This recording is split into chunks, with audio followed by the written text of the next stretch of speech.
د سپین تنګي شهیده موی ادي.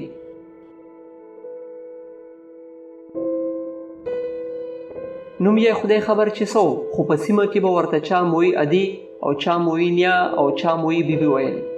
موی ادي په کال 1880 کې زیږېدلې وه. د خاوند نوم یې بندکي و. د هاتیخیلو د سنځرخیلو څانګې سره یې تعلق لرلو.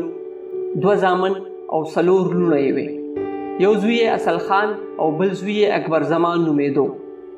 موی ادي په وطن او دین کلکه مینه ښځه وه. خپل زامن یې تش دې دپاره لویول چې د وطن د ازادۍ دپاره به کلکه مبارزه کوي. په سیمه کې به چې چرته د ازادي خوښو خلکو کومه جلسه یا کومه غونډه وه، نو دوی به خپل زامن خامخا پکې ګډون کولو دپاره لیږل. په خاصه توګه به خپل مشر زوی اصل خان خامخا د شرکت دپاره لیږلو، بلکې اصل خان یې د خدایي خدمتګارۍ کارونو ته په پوره توګه وزګار کړی و. د 23 اپریل 1913 کال د کیسهخانۍ د پیښې نه پس کله چې په بنو سپین تنګي کې جلسه وټاکلې شوه، نو د ازادي خوښو خدایي خدمتګارانو جذبه د لیدو وه. بل خوا د فرنګي سامراج قهر هم د لیدو و.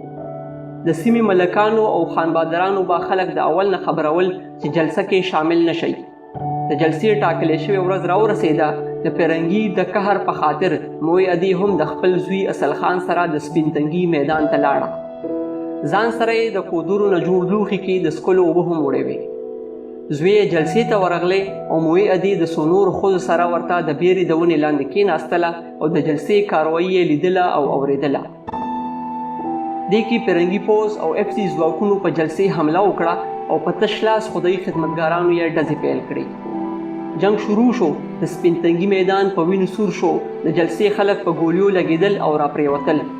موی ادي او نورو ښځو میدان ته د زخمیانو په لور ورمنډه کړل چې اوبه ورکړي. دې کې یوه ګولۍ د موی ادي په تندي ښخه شوه او په ځای شهیده شوه. کله چې زخمیان او شهیدان راټولولی کېدل، نو پته ولګېده چې د موی ادي ځوان زلمی زوی اصل خان هم په شهادت رسېدلی و.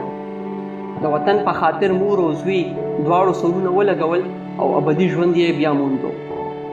د دواړو روحونه دي د پښتنې خاورې د نورو شهیدانو سره ښاد وي.